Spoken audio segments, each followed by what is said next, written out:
राम हरे हरे, हरे कृष्ण कृष्ण कृष्ण हरे हरे, हरे राम राम राम हरे हरे, हरे कृष्ण कृष्ण कृष्ण हरे हरे, हरे राम राम राम हरे हरे, हरे कृष्ण कृष्ण कृष्ण हरे हरे। ब्रह्मानंदं परमसुखदं केवलं ज्ञानमूर्तिं द्वन्द्वातीतं गगनसदृशं तत्त्वमस्यादिलक्ष्यम् एकं नित्यं विमलम् अचलं सर्वधि साक्षिभूतं भावातीतं त्रिगुणरहितं सद्गुरुं तं नमामि।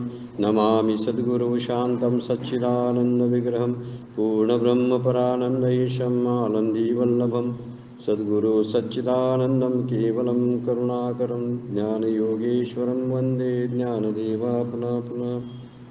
ओम नमो ज्ञानेश्वरा करुणाकरा दयाळा, तुमचा अनुग्रह लाधलो पावन झालो चराचरी। मी कलाकुसरी काहीच नेने बोलतो वचने अतिभाविका, एका जनार्दनी तुमचा दास त्याचे आस पुरवावी। सर्व संतांना वंदन करतो, सद्गुरूंना वंदन, ज्ञानेश्वर माऊलींना वंदन, आपणा सर्वांना वंदन करून आजची चिंतन सेवा आपण सुरू करतोय। मागच्या चिंतनामध्ये 227 नंबरच्या ओळीपर्यंत आपण आलो होतो, त्याच्यावर स्वधर्म आचरणाचं महत्त्व आणि परधर्म कसा भयावह आहे याचं वर्णन 35 नंबरच्या श्लोकामध्ये माऊली आणि भगवद्गीतेने केलेलं आहे। श्रेयान स्वधर्मो विगुणः परधर्मास्त्वनुष्ठितात्, स्वधर्मे निधनं श्रेय परधर्मो भयावह।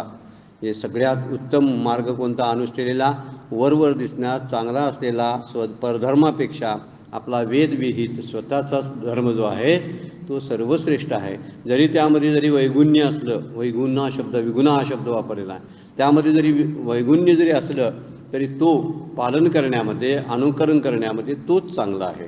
परधर्माचं कधीही अनुकरण करू नये असं माऊलींचं आणि भगवद्गीतेचं सांगणं आहे। आणि परधर्म शब्दाचा अर्थ खूप खूप अगदी बारकावा करत आपण आलो, बऱ्याचशा खूप ओव्या त्यावरती बघितलेल्या आहेत की स्वधर्म आणि परधर्म अगदी छोट्या छोट्या गोष्टीमध्ये आपल्या संदर्भात जे जे असतं, आपल्या स्वभावाला जे बरोबर मॅच होतं त्याच गोष्टी माणसानं करत जाव्या। त्याच्यापेक्षा उलटं वागायला आपण लागलो तर शारीरिक आणि मानसिक दोन्ही त्रास होतात। यासाठी एक शास्त्रानं घडी बसवून दिलेली आहे, असं वागा, त्याला विहित कर्म म्हणतात। विधी पाळी आणि निषेधाती गाळी, मज देऊनी जाळी कर्मफळे, हा त्यातला मुख्य मुद्दा जो आहे, मज देऊनी जाळी कर्मफळ, ह्या शब्दाला फार महत्त्व आहे। त्यामध्ये ज्यावेळी विधीचं पालन आपण करतो त्यावेळी आपोआप ती सगळी कर्म भगवत अर्पण होतात आणि त्यामुळं आपल्याला जे कर्माचं बंधन पडतं आणि जन्ममरणाचं फेरं येतात त्याला थांबवता येतं, असा मुद्दा त्यातला शास्त्राचा आहे। म्हणून माऊलींनी खूप सुंदर असे दृष्टांत दिलेले आहेत। हा गा साखर आणि दूध हे गौल कीर प्रसिद्ध, परिकृमी दोषी विरुद्ध घेपे केवी। साखर आणि दूध सर्वश्रेष्ठ असं चांगलं पेय आहे, परंतु हे कृमीदोषी जे आहेत रोगी त्यांच्यासाठी मात्र उपयोगाचं नाही। कसा बघा, नियम आहे शास्त्राचा, दूध चांगलं आहे हा नियम आहे, पण त्याला आणि बंधनमध्ये आहे। कुणाला चांगलं आहे तर यासाठी, म्हणजे स्वधर्म काय आहे हा पाहिलाच पाहिजे। माझ्या प्रकृतीला मॅच होणारं मी खाल्लं पाहिजे, दुसऱ्यांच्याकडे बघून चालत नाही, त्यालाच चाललं। काही जण घटघटका पाणी पितात, पाणी पिणं सगळ्यात चांगलं, अरे कुणाला काय तर एक जण म्हणतात तुम्ही पाणी पिता त्यामुळे तुमची सर्दी जाईना झाली, काय कुणाचं काय होईल काही सांगता येत नाही। म्हणून उगीच कुणाला तरी अनुकरण करणं म्हणजे परधर्माचं अनुकरण करणं आहे। परधर्म म्हणजे कुठला हिंदू धर्म मुसलमान धर्म असल्या अर्थाचा शब्द नाही आहे तो। परधर्म म्हणजे इतरांच्या गोष्टीकडे पाहायचं आणि जे आपल्याला मॅच होत नाही तरी सुद्धा ते अंगीकारायचं, याला म्हणायचं परधर्म। म्हणून इथं एक दृष्टांत दिलेला आहे, साखर आणि प्रसिद्ध आहे म्हणतात ते, गौल्य कीर प्रसिद्ध, यांची गोडी जी आहे गोडपणा, गौल्य म्हणजे गोडपणा, कीर प्रसिद्ध खूप प्रसिद्ध आहे, परिकृमी दोषी विरुद्ध घेपे केली। पण कृमी दोष अशावर असल्यावर मात्र त्याने घेऊ नये असं माऊली म्हणतात। आयशेने जरी सेवी जेलं, 27 नंबरची उभी बघा, जर तरीही कोणतरी म्हणेल मी घेणारच तरी ते आळुकेची उरेल। प्रतिकूल असून जर त्याचं सेवन केलं तर तो नुसता अग्रहच उरेल, त्याचा हट्ट म्हणायचा, दुसरं काय। म्हणजे जे आपल्याला जमत नाही, करता येत नाही, क्षमता नाही, तरीसुद्धा जर आपण करायला लागलो तर तो आपला फक्त हट्ट, आळुकेची म्हटलेला आहे। आळुकेची म्हणजे आग्रह, जे ते परिणामी पथ्य नव्हेलं धनुधरा, आणि ते गोड जे आहे वरती आपण सांगितलं ते परिणामाला मात्र पथ्य होत नाही ना, परिणामी हितकर होणार नाही. पथ्य नाही म्हणजे हितकर नाही तुझ्यासाठी, त्यामुळे तुझा कल्याण होणार नाही. त्यामुळे स्वधर्माचं आचरण करणं यातच तुझं हित आहे. आणि स्वधर्माचे अर्थ खूप बघितलेच आपण, बरं काय. डॉक्टरांचं काम करावं, RTO रस्त्यावर आहे त्यांनी त्याचं काम करावं, जो दुट्टीवर निघाला त्यानं त्याच्यासाठी करावं, लगेच उतरून आपण त्या कामाला लागू नये. त्यांची व्यवसाय चालू असतात, त्यातच त्यांना करावं लागावं.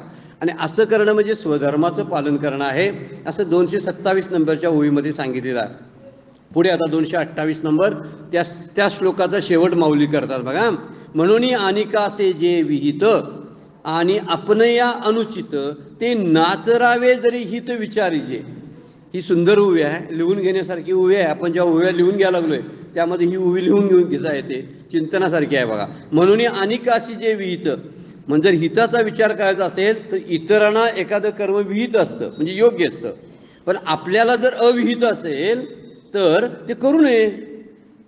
विहित असा शब्द नुसता सारखा एकसारखा सगळीकडे वापरू नये, हा मुद्दा त्यातला महत्त्वाचा आहे. म्हणून चांगलं आहे सगळं आहे, म्हणजे मागच्या वेळा आपण उदाहरण घेतलं होतं, शर्ट चांगला आहे, कलर चांगला आहे, मला आवडायला लागला आहे, परंतु माझ्या मापाचं नाही, तू घालू नकोस ना. मापाचं नसताना तुला आवडून काय करायचं सांगा ते. बरं त्याच्यासाठी ते मात्र बरोबर आहे, त्याला बरोबर मापाला बसतोय तो शर्ट म्हणून त्यानं घातला, त्याला कलर तो मॅच होतोय म्हणून त्या कलरचा घेतला. तू त्यांचं बघून त्याच कलरचं का घ्यायला लागलास. छोटी गोष्ट आहे बरं काही. स्वधर्म तसा एवढा छोटं सांगत नाही, पुढचा आहे मुद्दा. आणि म्हणून इथं माऊली म्हणतात अनिकाशी जे विहित, 228 नंबरच्या ओळीमध्ये बोलतात, इतरांना जे चांगलं आहे ते तुझ्यासाठी चांगलं असेलच असं नाही. कुठलीही गोष्ट घ्या, खाण्याची, पाहण्याची, बघण्याची, स्पर्श करण्याची, हे 4-5 विषय जरी आपण घेतले तर प्रत्येकामध्ये ज्याच्या त्याच्या प्रकृतिमानाप्रमाणे जगावं. नाही तर उलटं सुलटं काहीतरी करायला लागलो आपण तर त्याचा त्रास होतो. म्हणून परधर्म भयावह असा शब्द वापरलेला. आणि स्वधर्मात निधन चांगलं म्हणजे काय, त्याची कीर्ती वाढते ना, त्यामुळं कीर्ती वाढते. अर्जुनाला सांगायला चालू आहे, तू जर तुला गेलास त्यातून मृत्यू पावलास तर तुझी कीर्ती वाढेल, आणि जर जिंकलंस तर तुला म्हणजे कीर्ती वाढेल आणि स्वर्ग प्राप्त होईल, आणि जिंकलास तर पृथ्वी तळाचा तू राजा होशील. म्हणजे दोन्ही गोष्टी तुझ्यासाठी आहेत. लढाई करण्यामुळं, लढाई करणं हे तुझं कार्य आहे. तो म्हणतोय मी भिक्षा मागतो, भिक्षा मागणं हा स्वधर्म नाही अर्जुनासाठी, तर लढाई करणं हे अर्जुनाचा स्वधर्म आहे. त्यामुळे अर्जुन स्वधर्मापासून परावृत्त झाला हे सांगण्यासाठी एवढं प्रापंचिक तत्त्वज्ञान माऊलींनी सांगितलेलं आहे. ते युद्धाच्या बाबतीत होतं, हे मात्र युद्धाच्या बाबतीत सांगत नाहीत बरं काय. आपल्याला जे विहित, इतरांना जे अनिकाशी जे विहित आणि आपण या अनुचित, आपल्याला अनुचित असतं. म्हणून काहीतरी परदेशी संस्कृतीचा सुद्धा आपण बऱ्याच वेळा प्रेमात आपली संस्कृती आपण विसरून जातो. वेडपणाचं लक्षण आहे. परदेशातलं जे चाललं तिथे चाललं, तिथले लोक ड्रिंक घेतात, तिथं फार थंडी असते. इतर जरी युरोपियन लोकांच्या मध्ये बघितलं तर युरोप सगळाच थंडीमध्ये आहे. त्यामुळे त्या लोकांना थोडं थोडं गरम होण्यासाठी, शरीर गरम ठेवण्यासाठी थोडी थोडी ड्रिंक घ्यावी लागते. आता त्यांचं बघून आम्ही उष्ण देशातील लोकांनी घ्यायला लागलो तर मग परधर्म भयावह. हे भयावह का व्हायला लागलाय, त्याचं कारण हे अंध अनुकरण. बघायचं आणि तसंच सगळं करायचं, त्यांचेच तशा प्रकारच्या कपडे वापरायचे, तसं करतात तसं करायचं. आणि या गोष्टीमुळं काहीतरी खरोखर चांगलं असेल ना नवीन तर घ्यायलाही हरकत नाही. नवीन काही खरोखर चांगलं असेल तर स्वीकारावं, पण नवीन आहे म्हणून चांगलं आणि जुनं आहे ते खराब अशी भूमिका नको पाहिजे. जुनं तेवढं आहे ना, सोडून द्या, अहो ते जुने गेले, मरणा लागू नये, आहेच काव्य केलेलंच आहे. आणि नवं तेवढं स्वीकारावं, पण नवं चांगलं आहे का. आता नव्यातल्या काही गोष्टी परदेशातल्या सुद्धा घेण्यासारख्या आहेत, ते स्वीकाराव्यात. पण ज्या घ्यायच्याच नाहीत आणि ज्या आपल्याकडलं ते कसं घेतात बघा, सगळं आपले सगळे वेद, पुराणं, उपनिषद त्यांनी बरोबर उचलली, भाषांतर करून आपल्यासाठी घेतली, त्याचा वापर करायला लागलेत. आणि इंग्रजीमध्ये पुस्तकं द्यायला लागलीत, आणि ती पुस्तकं वाचून मग आम्ही प्रवचन द्यायला लागलोय त्यांची. उसनवारी करतोय. स्वधर्म सोडला आपण, आम्ही स्वधर्म सोडला, त्यांनी सोडला नाही. आपण स्वधर्म का सोडला, आमच्या संस्कृतीबद्दल, आमच्या धर्माबद्दल, आमच्या सनातन संस्कृतीबद्दल आम्हाला अभिमानच नाही. आमचं टाकावंच म्हणते सगळं. भारतात बघा, बोलतानाच म्हणतात हे बघा भारतात कसं आहे आणि तिकडं कसं आहे बघा. असेल तिथली संस्कृती वेगळी आहे, भिन्न आहे, तिथलं काही चांगलं असेल, पण आपल्यात चांगलं नाही असं म्हणणं मात्र चुकीचं आहे. म्हणून इथं परदेशी संस्कृतीच्या वेळामध्ये आता जे इंग्रजी शिक्षणाचं पेव फुटलेलं आहे, असायलाच पाहिजे. इंग्रजी भाषा आली पाहिजे, यावी. आणखीन भाषा कुठल्या तरी येऊ देत. म्हणून काय मातृभाषेला विसरणं बरोबर आहे काय? खूप लोक आवडतात म्हणून आई वडिलांना बाहेर काढूया काय? असाच मुद्दा आहे हा. आपल्या माणसांना जवळ करायचं नाही, आपल्या बांधवांना जवळ करायचं नाही, परक्यांना आत येऊ द्यायचं. आणि आत आले की ते घुसखोरी करतात म्हणून ओरडायचं. पण त्यांना येऊ का दिलं? हा परधर्म स्वीकारला आणि परधर्म स्वीकारल्यामुळं लाचारी पत्करावी लागली. पारतंत्र्य आहे त्यामध्ये. परधर्म म्हणजे पारतंत्र्य, स्वधर्म म्हणजे स्वातंत्र्य. या स्वातंत्र्याचा जर उपयोग घ्यायचा असेल आपलंच ते चांगलं आहे म्हणून आपल्याचाच वापर करा. जरी इतरांच्या दृष्टीने ते विहित असेल पण माझ्यासाठी तर जर अविहित असेल तर मी ते केलं नको पाहिजे असं माऊली या ओळीमध्ये बोलतात. आणि म्हणून तसाच विचार हा केला पाहिजे की आपल्याला मग बरीचशी मुलं जी आपली आहेत आपली भाषाच बोलत नाहीत ना.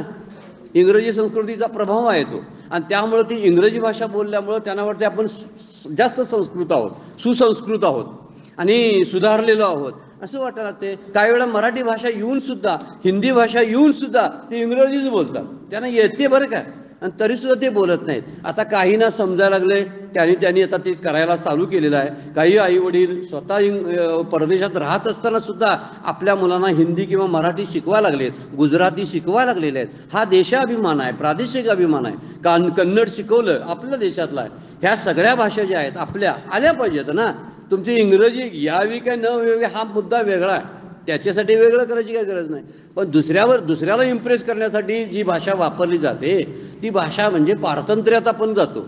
आपल्या भाषेचा अभिमानच आपल्याला नसतो आणि त्यामुळं कुणाला तरी काहीतरी येत नाही वगैरे म्हणून दुसऱ्यावरती छाप पाडण्यासाठी अशा परकीय संस्कृतीचा आपण काय करतो, अंगीकार करतो आणि धोका आहे. म्हणून 229 नंबरमध्ये माऊली काय बोलतात, या स्वधर्माची अनुष्ठिता वेचू होईल जीविता तोही निकावर उभयता दिसत असे. इतका विचार केल्यानंतर हाच निर्णय आहे की स्वधर्माचे आचरण करीत असताना आयुष्याचा नाश जरी झाला म्हणजे त्यात मरण पत्करावं लागलं, अर्जुनाला सांगणं आहे कदाचित याचा अर्थ काय, मरण नव्हे पण काहीतरी तोटा व्हायला लागला आपला तरी तो तोटा सहन करावा.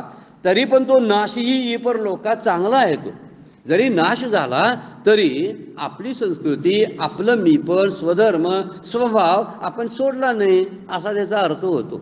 म्हणून आपण आपलं स्वस्थान जे आहे ते स्वस्थान सोडून जाऊ नये. स्वस्थान शब्दाचा अर्थ आहे आत अंतरंगात एक बैठक असते, त्या बैठकीशी गद्दारी कधी करू नये, तो विश्वासघात आहे, आपल्याशी अप्रामाणिक होऊ नये असं सांगणं माऊलींचं आहे. आणि त्यामुळे स्वधर्माच्या आचरणामध्ये जरी त्रास जरी झाला तर ती तपश्चर्या असं समजायचं. बरेच वेळा त्रासच होतो ना. मी नामाला बसलो तर नाम घेताना मला बैठक मारून बसायला लागतं, ध्यानाला बसायला लागतं. तत्वचिंतनाचा अभ्यास करताना आपल्याला तो तत्वचिंतनाचे ग्रंथ अभ्यासावे लागतात, त्याच्यावर साधक बाधक चर्चा करावी लागते तर ते कळतं. सहजासहजी कसं येईल? पण परधर्म म्हटलं तर आता प्रपंच परधर्मच आहे, त्याचा अंगीकार आपण करतोय बघा. सोपं आहे ना ते करायला सगळं. काय त्यासाठी काय पुस्तकं आहेत? कधी सांगितल्यात पुस्तकं कधी आहेत? काय नाही, पुस्तक नाही त्याचं काय नाही. म्हणजे कुणाला कसं फसवावं अशी कुठं पुस्तकं आहेत की सांगा बघू. पण सगळे लोक सर्रास फसवतात, न पुस्तक वाचता. आणि हे वाचायचंच नाही, चांगलं असतंय वाचायचं नाही, तिकडं दुर्लक्ष करायचं म्हणजे परधर्माचा अंगीकार करायचा कारण सोपं आहे म्हणून. आणि स्वधर्म अवघड आहे, अरे अवघड आहे पण तुला तो मोक्षाकडे घेऊन जाणार आहे आणि तो त्याचा विचार. म्हणून तू जर स्वधर्म वाचरत असेल तर ते एक प्रकारचं तप आहे. त्यामुळे जरी स्वधर्मात तुला त्रास झाला, निधनम श्रेय शब्द वापरलेला आहे, त्यामध्ये निधन जरी आलं ते सुद्धा तू अंगीकारलं पाहिजे. देशासाठी प्राणाहुती देणाऱ्या लोकांचे, बळी देणाऱ्या लोकांची किती लोकांनी, छत्रपती शिवाजी महाराजांसाठी बलिदान देणारे किती मावळे होते. कुणासाठी? तर स्वराज्याच्या रक्षणासाठी आम्ही रक्त सांडतोय म्हणायचे, याला म्हणायचं स्वधर्म. त्यातले काही गद्दारी सुद्धा करत होते, त्यांनी परधर्माचा अंगीकार केला. या सगळ्या गोष्टीचा विचार आपण जर करायला लागलो तर स्वधर्माचं जेव्हा पालन करतो त्यावेळी धर्म स्वधर्मच आपलं रक्षण करतो असं शास्त्र सांगतं. धर्मो रक्षती रक्षित असा त्याचा श्रुती सांगते, शास्त्र सांगते. धर्माचं रक्षण करा, धर्म तुमचं रक्षण करेल. आता ते आपण इन्शुरन्समध्ये सुद्धा आहे बघा, अर्थो रक्षती रक्षती, म्हणजे पैशाचं रक्षण तुम्ही जरा करा, पैसे तुमचं रक्षण करतील. आपल्याला ते लागू पडत नाही तसं प्रापंचिकासाठी खास आहे. काही बाबतीत व्यवहार पाळण्यासाठी तेही गरजेचं आहे की पैशाचं रक्षण करा, म्हणजे पैसा वाचवून ठेवा, काही दिवसानंतर तोच पैसा तुम्हाला वापरायला येईल. इथं मात्र म्हणतात धर्माचं रक्षण करा, धर्म तुमचं रक्षण करेल. खरंच धर्मामुळे, धर्माच्या रक्षणामुळे आपल्याभोवती एक कडोकड बंदोबस्त तयार होतो, एक कवच तयार होतं. कारण ते असले धर्माचरण जे असतं ते आचरणच काय करतं, एक प्रकारची पुण्य निर्माण करतं आणि ही पुण्य मला बरोबर संकटातून बाहेर काढायला मदत करत असतात. त्यामुळे त्याचंच आचरण आपण केलं पाहिजे. पण जर परधर्माचं आचरण केलं असेल तर ते परधर्माचे आचरण भयावह आहे. त्यामुळे स्वधर्माचं पालन का करायचं, तर कर्म आहे. ते स्वधर्म हे कर्मच आहे, तरी सुद्धा कर्मबंधनातून रिकामं करते. कशी गंमतशीर गोष्ट आहे बघा. कर्मबंधनातून रिकामं करतं आणि हळूहळू चित्तशुद्धी होते आणि चित्तशुद्धी झाली की निष्काम योगाद्वारे मोक्ष प्राप्त होतो, असा सिद्धांतच आहे. म्हणजे कर्माद्वारे मोक्ष नाही, तरी सुद्धा कर्माद्वारे मोक्ष आहे असंही म्हणावं लागतं. स्वधर्माच्या आचरणामुळे हळूहळू चित्तशुद्धी होते, चित्तशुद्धीतून चित्तशांती होते आणि ती व्यक्ती ज्ञानासाठी पात्र होते.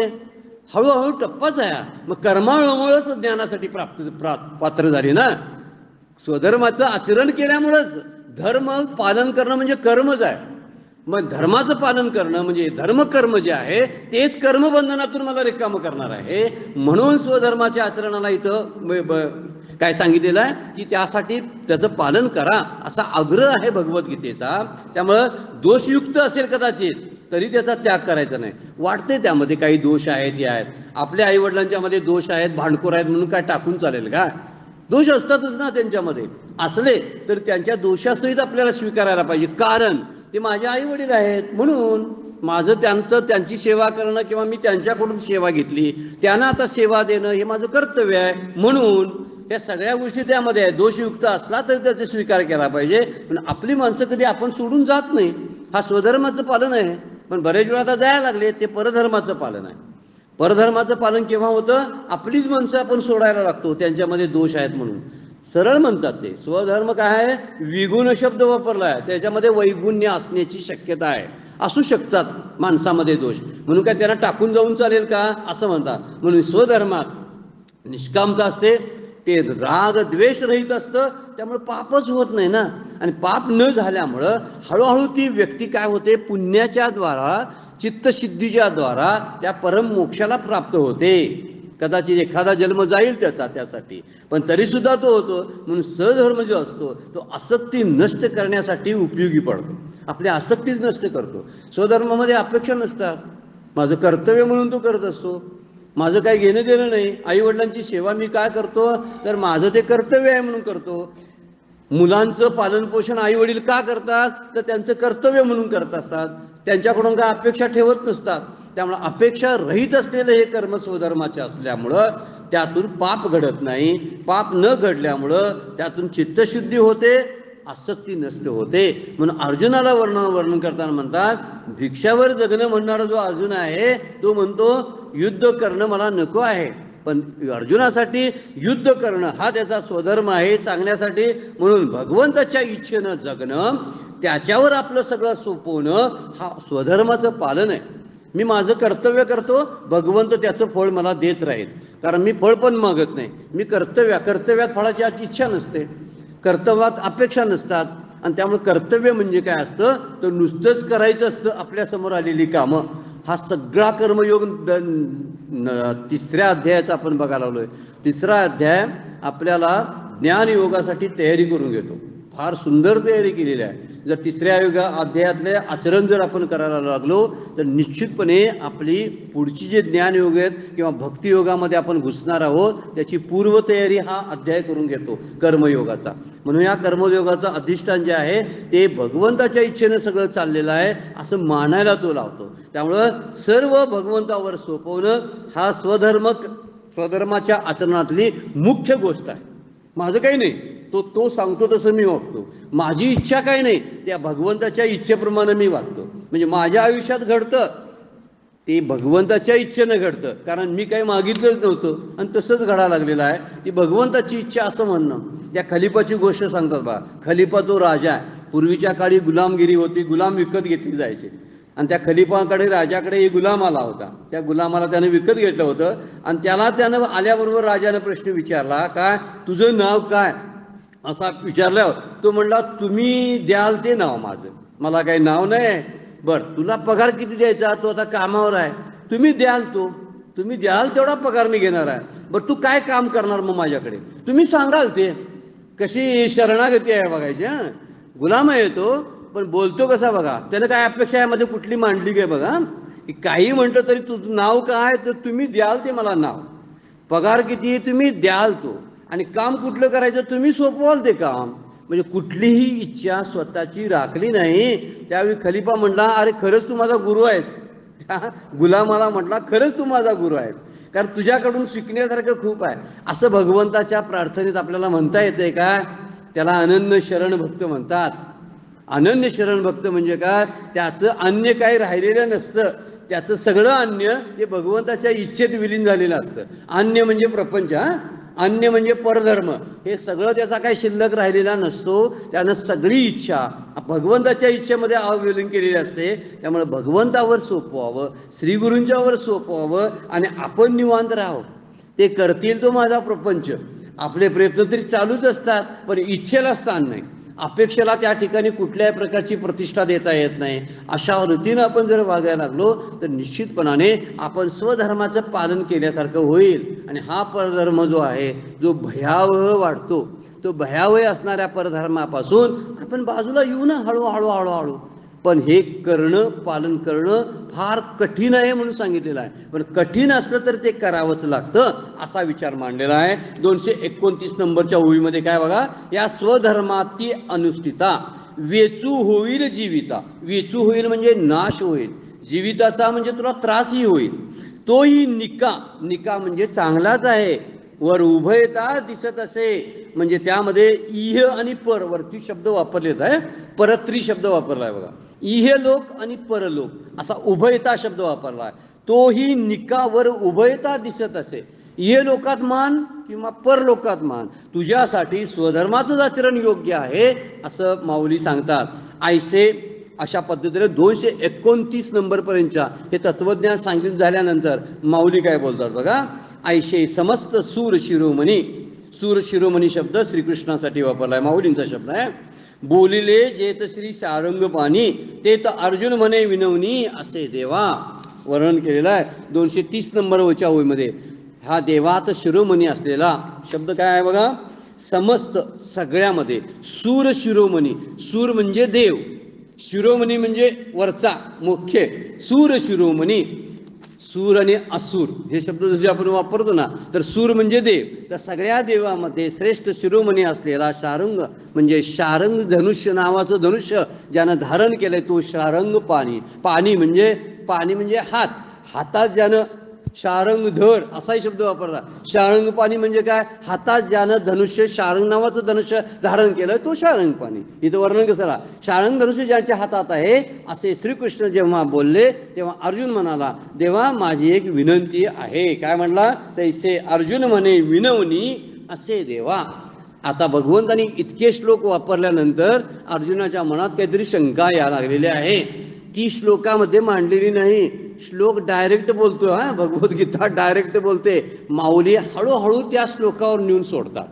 ही माऊलींची खासियत आहे. ज्ञानेश्वरी वाचताना समजा मधला श्लोक आपण कुठलेच वाचले नाही तरी ते श्लोक न वाचता आपली लिंक कुठेही तुटत नाही, पण श्लोकात मात्र सगळ्या ठिकाणी लिंक तुटते. बऱ्याच ठिकाणी एक विषय धरलेला असतो भगवद्गीता मध्ये, कधी भगवद्गीता विषय सोडेल सांगता येत नाही. पण माऊलीने कुठेही विषय सोडलेला नाही, बरोबर वरच्या उवीला धरून पुढची उवी टाकलेली आहे. जरी श्लोक बदलला तरी श्लोकाचा त्यांनी विचारच केलेला नाही, केला त्यांच्यासाठी केलाय. आमच्यासाठी मात्र ते म्हणतात तुम्ही श्लोक बघायची काही गरज नाही, हे माझं सरळ वाचत चला, तुम्हाला सगळीच भगवद्गीता समजायला लागेल. म्हणून भगवंताला आता विनवणी केलेली आहे. हे जे तुम्ही सांगितले ते सकळ किरम्या परिसिले, तुम्ही जे आतापर्यंत सांगितलं ते चांगल्या प्रकारे मी ऐकले आहे. परिसले ऐकले, तरी आता पुसेन, पुसेन म्हणजे आता मी विचारीन, काही आपुले अपेक्षित, मला जे वाटते ना अपेक्षित आहे ते मात्र तुम्हाला मी विचारणार आहे. तसे भगवद्गीता बघितलं तर गुरु शिष्यांचा संवादच आहे. कारण गुरूंच्या कार्पण्य दोषापहत स्वभावा अगोदरच म्हणलेत ते, शिष्यस्तहम शादिमात्माम प्रपन्नम, मी तुमचा शिष्य आहे आणि मला तुम्ही आता माहिती आहे काय मार्गदर्शन करा, असं भगवंतापुढे अर्जुनानं मागणीच केलेली आहे. त्यावरून लक्षात येतं की अर्जुन आणि भगवंत यांच्यामधला संवाद हा शिष्य आणि गुरूंच्या मधला संवाद आहे. त्यामुळे तो म्हणतो का आता माझा एक प्रश्न आहे आणि तो प्रश्नाचं उत्तर तुम्ही द्यावं अशी माझी इच्छा आहे. श्लोकात काही म्हटलेलं नाही. श्लोकात आता अर्जुन बोलणार आहे असं म्हणाय नव्हतं, पण ज्ञानेश्वरी बोलते आता अर्जुन बोलणार आहे म्हणून. आणि भगवद्गीतेत डायरेक्ट अर्जुन वाच सुरू झालं बघा की अत केनम प्रयुक्तो अयम पापम चरती पुरुषः अनिच्छन्नपि वार्ष्णेय बलादीव नियोजिता. आता परत प्रश्न विचारलाय बघा. वार्ष्णेय एक शब्द वापरलाय. वार्ष्णेय म्हणजे भगवंतासाठी वापरलाय. वर्ष्णी कुल आहे ना, यादव कुलामध्ये एक वर्ष्णी नावाचं कुल आहे. त्या वंशामध्ये जन्मलेला भगवंत ज्यांनी अवतार घेतला त्याला वार्ष्णेय शब्द वापरलेला आहे. माऊलींनी त्याचं काही फारसं वर्णन केलेलं नाही, पण तरी सुद्धा त्याचा अर्थ असा होतो मराठीमध्ये. अर्जुन म्हणाला श्रीकृष्णा स्वतःची इच्छा नसतानाही, आपलाच प्रश्न आहे बरं काय, बलात्काराने प्रवृत्त केल्याप्रमाणे कोणी प्रेरणा केली असता हा पुरुष पाप का करतो? मग त्याला पाप करायचं नसतं, अनिच्छ म्हणजे इच्छा नसताना तो पाप का करतो? बरेचशी साधक मंडळी असतात, मला हे करायचं नाही, मला हे करायचं नाही, मला हे खायचं नाही, मला हे पाहायचं नाही, मला हे ऐकायचं नाही, तरी ऐकायला हो जातोयस तू. हे कुणामुळे घडते? किती मार्मिक प्रश्न विचारलाय भगवंतांच्या भगवद्गीतेनं बघा, अर्जुनाच्याच मुखात घातलेला आहे. मार्मिक प्रश्न आहे. म्हणजे हा प्रश्न आमचा आहे, तुमचा, आपला सगळ्यांचा आहे की आम्हाला हे ओढून नेणारं कोण आहे? मला वाटतं केनोपनिषदामध्ये सुद्धा असं आहे की कोण प्रेषित करतंय त्याला, ह्या मनाला कोण प्रेषित करते जरा सांगा. तर याचा अर्थ कोण करायला लागले? आता जे भगवंत त्याच्यावरती उत्तर देणार आहेत. तर म्हणून अर्जुनाने विचारलेला प्रश्न खरंच अर्जुन अगदी जिज्ञासू आहे. त्यामुळे परधर्माचे आकर्षण का राहतंय? मला स्वधर्माचरण करायचं असतो तरी सुद्धा मला परधर्माचं आकर्षण कशाबद्दल राहतं? स्वधर्माची पालन करण्याची इच्छा का होत नाही? म्हणून अर्जुन कसा आहे? हुशार आहे, बुद्धिमान आहे बरं काय, आणि भक्त पण आहे. त्यानं स्वतःला सोपवलंय देवाकडं. आणि त्याच्या मनाची शंका आहे ते भगवंताला किती कळते हे बघण्यासाठी प्रश्न नाही बरं काय. मला कळलेलं नाही असं तो सरळ भाबड्या मनानं बोलतो. असे भाबडे प्रश्न श्रीगुरूंना विचारले की श्रीगुरूंना सुद्धा कळतं की हा याचा भाबडा प्रश्न आहे. पण काही जण मुद्दामध्ये उलटं सुलटं विचारतात आणि नंतर आपणच उत्तर देतात त्याचं. आपणच उत्तर द्यायचं. मग तुला माहीत होतं तर प्रश्न कशाला विचारलास? गंमतशीर काही माणसं असतात. तर ते असा प्रश्न मात्र नाही अर्जुनाचा की अर्जुनाला मुळातून त्याच्या जिज्ञासू वृत्तीतून खरा मुमुक्ष आहे. कारण त्याला खरंच या वाटेनं जायचं आहे परमार्थाच्या आणि मोक्ष प्राप्त करून घ्यायचा आहे. खरंच मोक्ष प्राप्त करून घ्यायचा असेल तर फारसं काही करावं लागत नाही. आणि मोक्ष काही प्राप्त करायची इच्छाच नसेल तर काय केलेलं काय उपयोगाचं होत नाही. काही करून तरी काय उपयोग होतोय काय? काही करा, जर मोक्ष प्राप्त करायची इच्छा नसेल तर काय उपयोग आहे? ईश्वर प्राप्ती हा जर हेतू नसेल तर संन्यास घेऊन तरी काय करायचं आहे? आणि ईश्वर प्राप्ती हा हेतू असेल तर संन्यास कशाला घ्यायचा? दोन मुद्दे आहेत हा तसे विचार करण्यासारखे. जर मला ईश्वर प्राप्ती करायची आहे ना, मग संन्यास कशाला पाहिजे? आणि ईश्वर प्राप्ती करूनच घ्यायची नसेल तरी काय संन्यास कशाला घ्यायचा? मग कशाला संन्यास घ्यावा लागत नाही असा साधा अर्थ त्यातला. संन्यास शब्दाचा अर्थ आहे तूच तुझी संन्यस्त वृत्ती गृहस्थाश्रमात सांभाळ ना. खरंच तू संन्यासी आहेस असं गृहस्थी राहून सुद्धा तू वागू शकतोस. तुझ्या मनाची वृत्ती मी माझी ऐशी आठवण विसरले जयाचे अंतःकरण पार्थात तो संन्यासी जाणं. संन्यासी पदवी त्यासाठी माऊलींनी त्यांना दिलेली आहे की मी माझं पण टाकता येत नसेल तर काय संन्यासीनी काय. हा मुद्दा इथं आता प्रश्न जो विचारलेला आहे तो खरला मधल्या माणसांचा प्रश्न आहे. मधले म्हणजे तुम्ही आम्ही आहोत. एक म्हणजे रद्दळ पण नाही. धृतराष्ट्रानं प्रश्न विचारलाय नाही विचारायला. धृतराष्ट्रानं का प्रश्न विचारला नाही हा भगवंताना? म्हणजे भगवद्गीतेनं का टाकला नाही धृतराष्ट्राच्या मुखामध्ये? नाही टाकला. त्याला काही कळतच नाही हो. ते काय असा प्रश्न विचारला कशाला? त्याला काहीच समजत नाही. दुसरी गोष्ट बघा, संजय आत्मज्ञानी आहे. संजय आत्मज्ञानी आहे, त्याने खूप अभ्यास केलेला आहे. त्याला मुद्दाच नाही, प्रश्नच नाही. त्याच्याही मुखात प्रश्न घातलेला नाही. खरा मुद्दा आहे ना तो अर्जुन मधल्या भागातला आहे. तुमचं आमचं प्रतिनिधित्व करतो तो. एक म्हणजे अज्ञानी, पूर्ण अज्ञानी नाही तो, आणि दुसरी गोष्ट आत्मज्ञानी सुद्धा नाही. त्यामुळं मधल्याच पोरासनी प्रश्न येतात. पुढे बेंचवर बसलेले असतात ना त्यांना फळ्यावरलं सगळं दिसत असते. मध्ये असतात ना त्यांना जरा पुसट पुसट दिसत असते. मागची बसतात ना त्यांचं घेणं देणंच काय नसतंय. शिकवलेले शिक्षक काय शिकवतात ते. हे आमच्या अनुभवातलं उदाहरण सांगावलं शाळेतलं. हे असं ते पाठीमागची मुलं असतात ना त्यांचं काय नसते. ते दिसू दे ना तर नाही दिसू दे. आणि मधली मुलं म्हणतात सर जरा इकड्या बाजूला फळ्यावरलं मला काय दिसत नाही, मी लिहून घ्यायला लागलोय. पुढच्या मुलाने अगोदर लिहून घेतलेलं असतं. आत्मज्ञानी असतात ती. मधली असतात ना हीच मुमुक्ष आहे. त्यांना म्हणतात काहीतरी करायला पाहिजे बाबा, ह्यांच्यासारखं रद्दड राहू नये तर ह्यांच्यासारखं हुशार तरी होता आलं पाहिजे. अशा दोन्ही बाबतीमध्ये ते बरोबर त्या मोक्षरेखेवरती आलेले असतात. मोक्षरेखे आला भाग्य विनटला, असा हा मोक्षरेखेवर आलेला अर्जुन आहे. आणि त्यामुळे त्याची भूमिका जी आहे ती तुमची आमची भूमिका आहे. आमचाच प्रश्न आहे की अनिच्छेनं, माझी इच्छा नसताना सुद्धा हे कुठलं पाप आहे की जे मला उडून घेऊन जाते तिकडं, हे करायला लावतं. स्वधर्म चांगला असून सुद्धा स्वधर्माला पारखा करतं आणि परधर्माचं भयावह असून सुद्धा मला त्याचं अनुकरण करायला लावतं. असा कुठला एक गोष्ट आहे की ज्यामुळे मला ते पाप करावं लागतं. एक माऊलींनी त्याच्यावरती उत्तर दिले आहेत. प्रश्न विचारलाय अर्जुनानं, अत केन प्रयुक्तो अयम पापम चरती पुरुषः अनिच्छन्नपि वार्ष्णेय. बलादीव शब्द वापरलाय, बळजबरीनं ओढतात. बलादीव नियोजित म्हणजे केल्याप्रमाणे कोणीतरी प्रेरणा केली असते असा पुरुष पाप का करतो. आता त्याच्या तोंडातल्या उभ्या बघा अर्जुनाच्या, तरी देवा हे ऐशे कैसे जे ज्ञानीची स्थिती भंशे मार्ग सांडूनी अनारसे चालत देखो. ज्ञानियांची म्हणजे जे आता ज्ञानाच्या वाटेवर जे चालायला लागलेले आहेत, विचारवंत पुरुष आहेत, ते देखील असं का बरं वागत असतील, इच्छा नसताना पाप करण्याकडे का जातात. म्हणजे एखाद्या साधकाची उच्च पातळी जी होते ना ती विचारवंतांची आहे. म्हणजे जे अजून मोक्ष प्राप्त झाला नाही आणि अज्ञानामध्ये सुद्धा नाहीत, असे जे वरच्या पातळीवर गेलेले काही साधक आहेत ना, त्यांच्यासाठी हा प्रश्न आहे. आणि त्यांनाच हा त्रास देतो, इतरांना त्रास देत नाही. ज्यांना पाप पुण्य ज्यांच्याशी घेणं देणंच नाही ना, ती कशाला विचारतील व पाप कशाला म्हणायचं, पुण्य कशाला म्हणायचं. ते रोजचं जीवन जगत असतात, त्यांना पाप नाही आणि पुण्य नाही. यांना ज्यांना पापापासून स्वतःला वाचवायचं आहे ना त्यांना प्रश्न पडतात. आणि जे पाप पुण्याच्या पलीकडे गेले त्यांना कुठले प्रश्न असणार आहेत. असे 3 मुद्दे आहेत त्यामध्ये मांडलेले. अर्जुन मधल्या मुद्द्यातला आहे, त्याला पाप चुकवायचं आहे, मला पाप करायचं नाही म्हणतो तो, आणि म्हणून तो प्रश्न विचारतो. तर इथं प्रश्न विचारलाय, तरी देवा हे ऐशे कैसे जे ज्ञानियाची ही स्थिती भ्रंशे. ज्ञानियाची स्थितीपासून तो भ्रष्ट होतो, शहाण्यांची अवस्था बिघडते.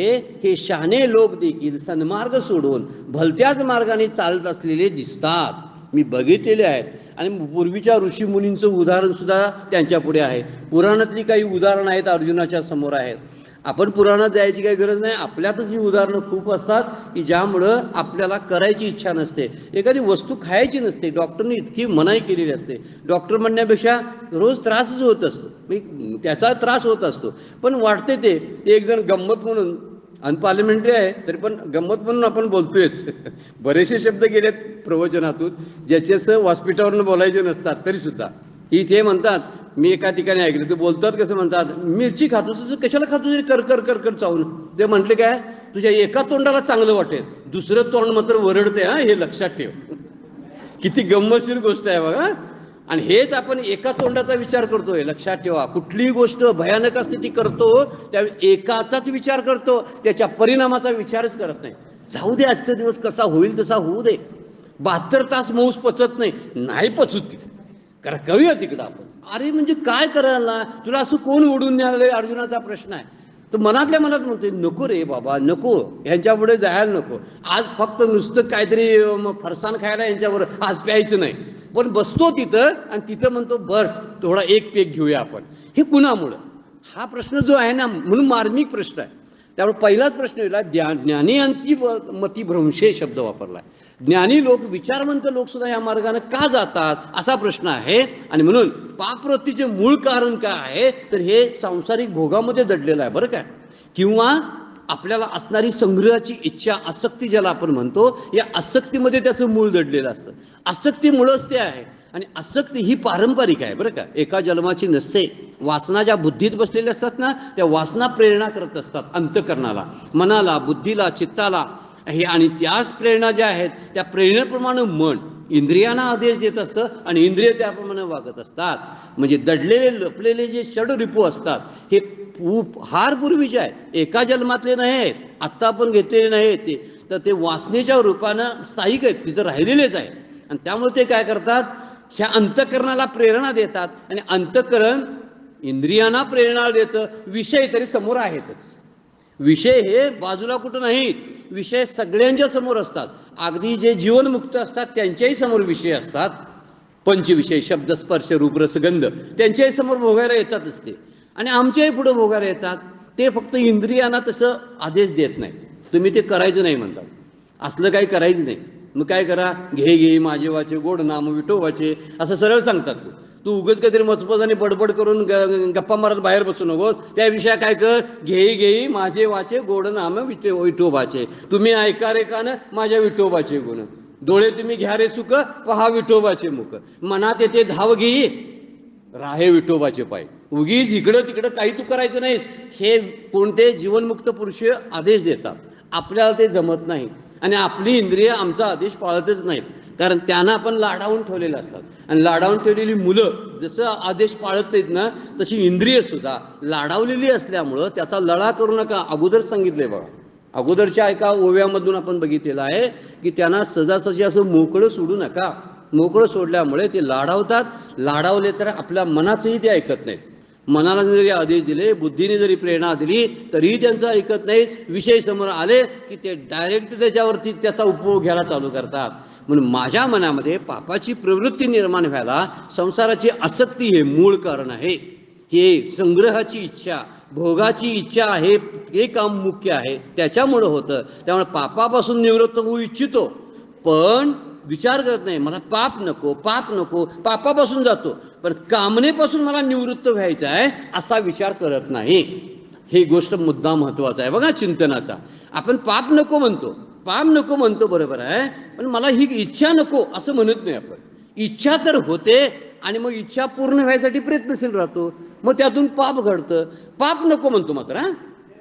जगातली कुठलीही व्यक्ती जी जीव मनुष्य प्राणी आहे ते कोणतेच म्हणतात मला पाप करायचं नाही, मला पुण्य करायचं आहे, पण तरीसुद्धा पाप चालूच असतात ना. याचं कारणच आहे की त्याची कामना जी आहे, मूळ इच्छा जी आहे दडलेली वासनेच्या ठिकाणी, इच्छा, कामना, आसक्ती ही सगळी वासनेची पिलावळ आहे बरं काय. त्यातूनच सगळं निर्माण होत असतं. हे करावं, ते करावं, हे खावं, ते करावं, या सगळ्या गोष्टी त्यातून निर्माण होतात.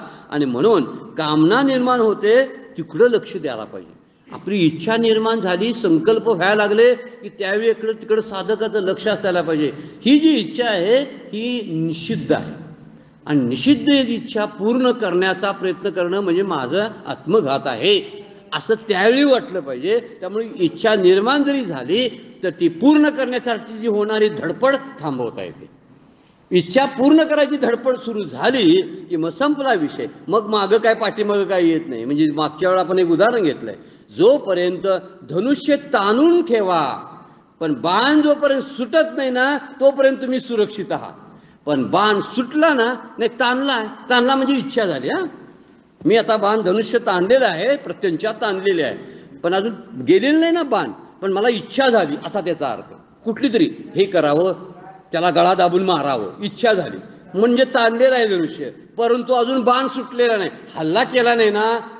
मन जाणे काय म्हणतात ते, जाणे दे मन, मत जाणे दो शरीर. मागच्या तो आपण तो दोहा सुद्धा घेतला होता कबीराचा, जाते मन ना, जाऊ दे तिकडे, पण शरीर तरी जाऊ देऊ नको. म्हणजे धनुष्य प्रत्यंच्या ओढलीस, ओढ, इच्छा झाली, पण ते पूर्ण करण्यासाठी लागणारं बळ तू पुरवू नको त्याला. हे मुद्दा त्यातला आहे. त्यामुळे नियम शास्त्र सगळं झुगारून देतो, त्याला कारण आहे त्याची इच्छा, त्याचे संकल्प, त्याला कामना म्हटलेला आहे. आणि म्हणून कोणालाच पापकर्म करावं असं वाटत नाही, प्रत्येकाला सत्कर्माची इच्छा आहे, पण त्यातला कार्यकारण भाव समजावून घेतला पाहिजे. आपण नेहमी कार्यावरती काम करतो, कारणावरती करत नाही. मुद्दा हा आहे की कारण कुठलं आहे कधीच पाहत नाही आपण. मला सारखं सारखं डोकं दुखतं, ह्या मूळ मुद्द्याकडे पण कधी जातच नाही. डोक्याच्यावर डोकं दुखू नये म्हणून आपण औषधं खात असतो, पण डोकं का दुखतं याच्याकडे जाणं हे शहाण्या माणसाचं लक्षण आहे. म्हणून कार्य कारण भाव ज्याला म्हणतात शास्त्राच्या दृष्टीनं, तर काय आहे, का घडतं त्याचं कारण शोधायला हवं. हे कशामुळं घडतं, आपण कार्य आणि परिणाम यांच्यावर विचार करतो, त्यांच्यावर काय करतो, उपाय करतो. कुठलेही उपाय असू दे, कार्यावर उपाय करायचे. असं काय करणार नाही, मुलगा बिघडल्यासारखा बोलायला लागलाय, काय बिघडला ह्याचं कारण, त्याला शिक्षा द्यायची, त्याला मारायचं किंवा आणखीन काहीतरी करायचं, पण तो तसा का करतो याच्या मूळ कारणाकडे आपण जात नाही. म्हणून मला इच्छा का होते इच्छा झाली तर इच्छा का होते या मूळ कारणाकडे जायला पाहिजे. त्याला कारण आहे अनंत जन्मीच्या वासनेवरती आपण काहीतरी प्रतिबंध त्याचा केला पाहिजे. म्हणजे मुद्दाम म्हणून आपण क्रियामान स्वातंत्र्याचा वापर केला पाहिजे.